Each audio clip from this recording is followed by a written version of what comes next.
मुल्क भर में आम इंतखाबात के लिए अब सिर्फ 2 महीने रह गए हैं, लेकिन तहरीक इंसाफ की मुश्किलात कम नहीं हो रही हैं, बल्कि मजीद बढ़ती जा रही हैं। एक तरफ पार्टी टिकट होल्डर्स को बल्ले का इंतखाबी निशान मिलना अब भी गैर वाज़ेह है, तो दूसरी तरफ पीटीआई के देरीना रहनुमाओं के साथ साथ इमरान खान की काबीना में अहम ओहदों पर रहने वाले अरकान के पार्टी छोड़ने का सिलसिला भी जारी है। आज पीटीआई दौरे हुकूमत के वजीर खजाना और तहरीक इंसाफ के सेनेटर शौकत तरीन ने सियासत और पीटीआई छोड़ने का ऐलान कर दिया, साथ ही सेनेट की नशिस्त से भी इस्तीफा दे दिया। खुद शौकत तरीन का इस बारे में मौक़िफ़ है कि गुज़िश्ता 2.5 साल मुआशी तौर पर और ख़राब सेहत की वजह से काफ़ी चैलेंजिंग रहे हैं, लिहाजा घर वालों और दोस्तों के इसरार पर मैंने अमली सियासत से किनारा कुशी इख्तियार करने का फैसला कर लिया है, इसलिए मैं पीटीआई और सेनेट से मुस्ताफ़ी हो रहा हूँ। शौकत तरीन के इस फैसले से सेनेट में पीटीआई की एक नशिस्त कम हो गई है, साथ ही इलेक्शन भी करीब आ रहे हैं, लेकिन तहरीक इंसाफ की इंतखाबी मुश्किलात कम नहीं हो रही हैं।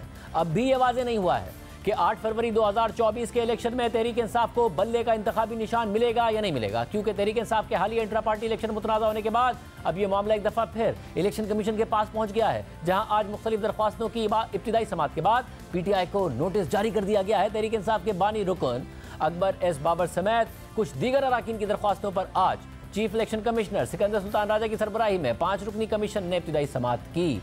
दौरान समाअत अकबर एस बाबर के वकील अहमद हसन ने इलेक्शन कमीशन से कहा कि इलेक्शन कमीशन ने पार्टी आइन के तहत इंतखाबात का हुक्म दिया था, इंट्रा पार्टी इंतखाबात के लिए वोटर लिस्ट नहीं बनाई गई, नामजदगी का तरीका कार भी नहीं था, पार्टी आइन में इलेक्शन प्रोग्राम का जिक्र नहीं है, पार्टी के इलेक्शन कमिश्नर ने डेटाबेस अपने पास रखा हुआ है, कमीशन का इख्तियार है कि ऐसे इंतखाबात करवाने वाले को हटाकर नए इलेक्शन करवाए। अकबर एस बाबर के वकील ने मजीद कहा कि हम पीटीआई के मरकजी दफ्तर गए, लेकिन हमें कागजात नामजदगी समेत दीगर तफसीलात फराहम नहीं की गई और इंतखाबात में हिस्सा लेने के हक से महरूम रखा गया। हमने इंट्रा पार्टी इंतखाबात के लिए दरख्वास्त फॉर्म मांगा था, लेकिन मुहैया नहीं किया गया। इस दौरान चीफ इलेक्शन कमिश्नर ने कहा कि आपके पास क्या सबूत हैं कि आपने कागजात नामजदगी हासिल करने के लिए कोशिश की थी। तो इस मौके पर अकबर एस बाबर ने इंट्रा पार्टी इंतखाबात से मुतालिक पीटीआई सेक्रेटेरिएट जाने की वीडियो चलवा दी। इसके बाद अकबर एस बाबर ने पीटीआई के इंट्रा पार्टी इलेक्शन की वीडियो दिखाते हुए मौक़िफ़ इख्तियार किया कि वीडियो में देखा जा सकता है कि कबूल है कहकर इंट्रा पार्टी इंतखाबात को मुकम्मल कर दिया गया। तो इलेक्शन कमीशन के रुकन ने सवाल पूछा कि आपने वीडियो क्यों बनाई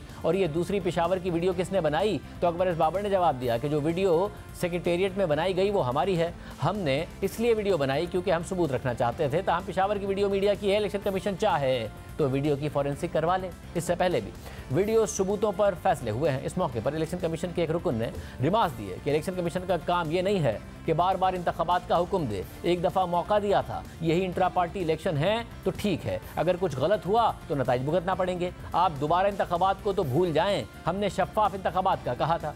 समाअत के बाद इलेक्शन कमीशन ने तहरीक इंसाफ को नोटिस जारी कर दिए और मजीद समाअत के लिए 12 दिसंबर की तारीख मुकर्रर कर दी है। कल हमारे प्रोग्राम में नून लीग के सीनियर रहनुमा राना सनाउल्लाह ने कहा था कि पीटीआई के पास बल्ले का निशान रहने दिया जाना चाहिए, बल्ले का निशान तब्दील करने से कोई फर्क नहीं पड़ेगा। तो राजा साहब, आप कहेंगे फिर कि जो इलेक्शन कमीशन हमने देखा कि सारी जमातों से उन्हें तहरीक इंसाफ ही दिखी, फिर वो मामला भी चैलेंज हो रहा है कि बल्ले का निशान भी तहरीक इंसाफ के पास रहने दिया जाए और उनके जो नुमाइंदे हों उन्हें भी कैंपेन डोर टू डोर करने दी जाए और फिर मुकाबला किया जाए? जी बिल्कुल करें, उनके नुमाइंदे जो हैं वो बिल्कुल डोर टू डोर कैंपेन करें, बिल्कुल उनके पास बल्ले का निशान जो है वो रहने दिया जाना चाहिए। बल्ले का निशान तब्दील करने से कोई फर्क नहीं पड़ेगा, कोई 1% वोट ज्यादा पड़ सकता है नए निशान को रिएक्शन में, लेकिन बल्ले के निशान के रहने से कोई फर्क नहीं पड़ेगा।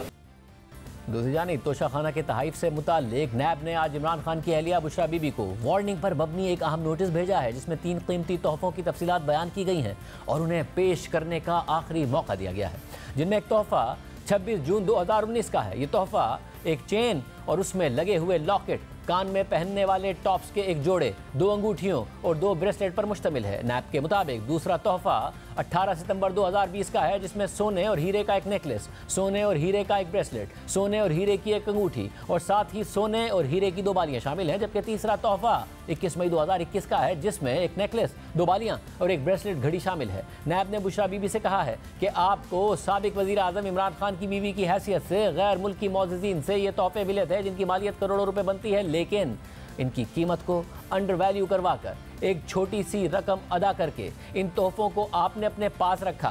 साथ ही कीमत का दुरुस्त तयन करने के लिए ये तोहफे तोशाखाना में जमा भी नहीं कराए गए, जो तोशाखाना के कवायद की खिलाफ वर्जी है। नैब के बुशरा बीबी को भेजे गए नोटिस के मुताबिक आपसे कई मरतबा कहा गया कि ये तहाइफ पेश करें, लेकिन आप ऐसा करने में नाकाम रहे।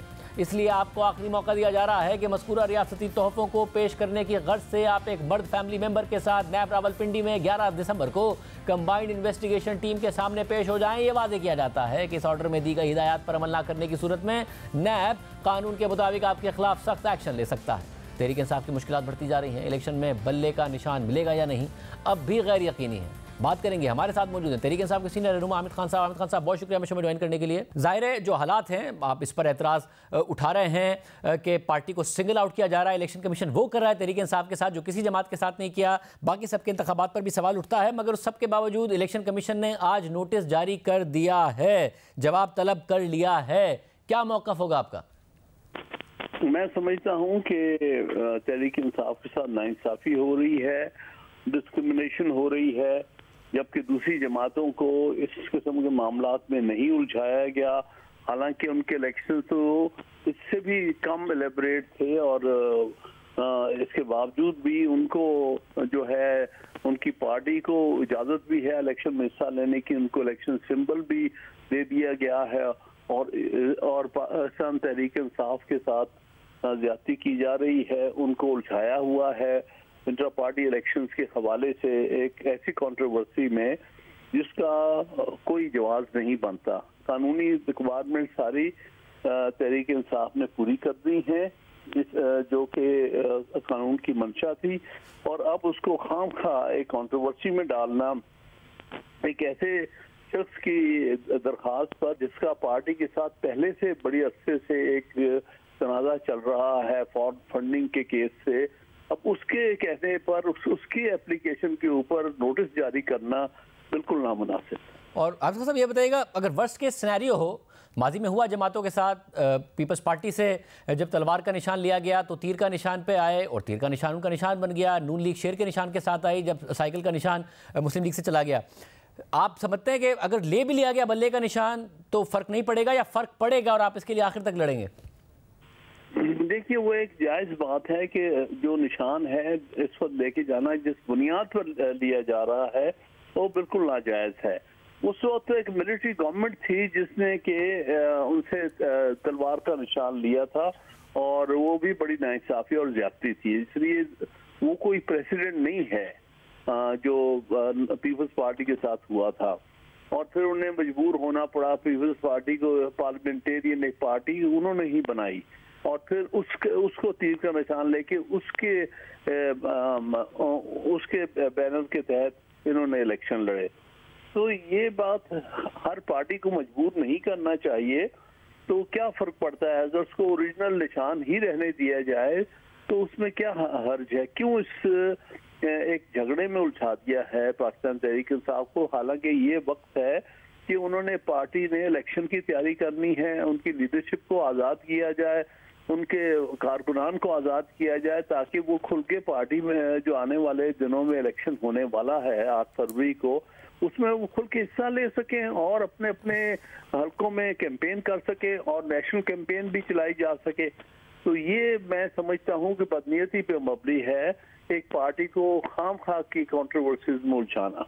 और अगर ऐसा हो भी जाए जो वर्स्ट केस सिनेरियो है तो उसमें पार्टी फिर भी इंतखाबात में हिस्सा लेगी और आपके ख्याल में, क्योंकि अब तो कम्युनिकेशन बहुत ज़्यादा तेज़ है, सोशल मीडिया है, मीडिया है, आपके ख्याल में बल्ले का निशान लेने से भी फ़र्क नहीं पड़ेगा जो पार्टी की पॉपुलैरिटी है? मैं समझता हूं कि इससे बहरहाल एक ज्यादती तो होगी, लेकिन कोई ना कोई रास्ता तलाश करेंगे इंशाल्लाह ताला। इलेक्शन हमने लड़ना है। असल में तो जो इस वक्त सारी कोशिश हो रही है वो ये है कि किसी न किसी तरह से पार्टी को हम इलेक्शन से बाहर कर दें, और इस हवाले से हम यही कहेंगे कि हम हर सूरत हर तरह से कानून के और आइन के अंदर रहते हुए इलेक्शन में हिस्सा लेंगे।